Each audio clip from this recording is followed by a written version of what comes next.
আরেকটি সাধুর কথা বলি। যোগ বাশিষ্ঠর কথা যখন উঠল, তাকে আমি পেয়েছিলাম, তিনি আমাদের সঙ্গের সন্ন্যাসী নন, তিনি গঙ্গোত্রীতে ছিলেন, ব্রহ্মচারী মহারাজ, ব্রহ্ম চৈতন্য তার নাম ছিল। তো তাকে আমি পেয়েছিলাম, আমি একবার ওই গঙ্গোত্রীতে একটা কুটিয়াতে, যোগাশ্রম কুটিয়াতে আমি বসে কিছুদিন ছিলাম। তো তিনি পাশের কুটিয়াতে থাকতেন, লম্বা চওড়া পাঞ্জাবি শরীর আর সাদা আলকাল্লা পরে থাকতেন, এই লম্বা দাড়ি। যারা ওই Lord of the Rings cinema দেখেছেন, গ্যান্ডালফ দি ম্যাজিশিয়ান যদি দেখে থাকেন, ওই লম্বা এরকম দাড়ি, সাদা, ঠিক এক্স্যাক্টলি ওই পিকচার। দাড়িটা আরো লম্বা, তার চুল এত লম্বা ছিল সেগুলো বেঁধে রাখতে হতো এখানে এখানে। মেঝে বেঁধে রাখার একটা মজার গল্প আছে, আমার সামনেই ঘটে।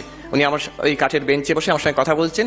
তো একটি ছেলে এসছে, তখন তীর্থযাত্রীরা এসছে গঙ্গোত্রীতে। তো কারুর ছেলে, তার ছেলে, বাচ্চারা খুব পছন্দ করতো ওনার সঙ্গে সামনে এসে খেলতো, গল্প করতো। একজন একটি ছোট ছেলে দুষ্টু এসে জিজ্ঞেস করছে হিন্দিতে যে ওই যে চুল বাঁধা আছে এরকম করে, সেটা ওর খুব ফ্যাসিনেটিং লেগেছে। ইসসে আপ ক্যা করতে হ্যাঁ, পিং পং খেলতে হ্যাঁ? কি আপনি পিং পং খেল? ও হ্যাট ব্যাটা বলে পালিয়ে গেল। আমি ওনাকে জিজ্ঞেস করেছিলাম তখন, উনি সারা বছর থাকেন গঙ্গোত্রীতে, অল্প কিছু লোক সারা বছর থাকেন। আমরা তো গিয়েছিলাম, যত গেছি তারা দুর্গাপুজোর আগে নেমে আসতাম, নবরাত্রির আগে।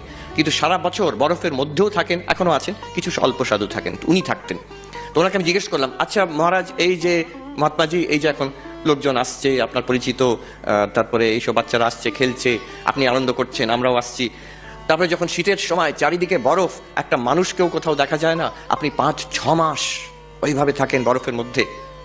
এই আমেরিকার মতন নয় যে ভীষণ ঠান্ডা বাইরে, ভেতরে কিন্তু কমফোর্টেবল একদম, হিটিং আছে, কোনো অসুবিধা নেই। আমার মনে আছে গত বছর নিউ ইয়র্কের কোল্ডেস্ট আই হ্যাড সিন, একদিন হয়ে গেছিল -25। হ্যাঁ, কিন্তু ওরকম করা কিছু নেই, ভেতরে খুব কমফোর্টেবল, সোয়েটার উপরটা হয় না, আর বাইরে বরফও নেই, ঝলমলে রোদ, মনে হচ্ছে যে কি সুন্দর, বেরোলেই মরে যাবে। -25। কিন্তু গঙ্গোত্রী তো ওরকম নয়, বাইরে যেমন ঠান্ডা ভেতরেও তেমন, বিছানাতে ঢুকলে কম্বলের মধ্যেও তেমন ঠান্ডা। তো কাজে ওখানে আপনি এরকম থাকেন, আপনার ডোন্ট ইউ ফিল লোনলি? তখন উনি একটা সুন্দর কথা বলেছিলেন, মে আব মজে মে হুঁ আর তব और भी মজে মে रहता हूं। এখন আমি খুব আনন্দে আছি, সব আছে, আর যখন কেউ থাকে না, একা থাকি, আরো আনন্দে থাকি তখন।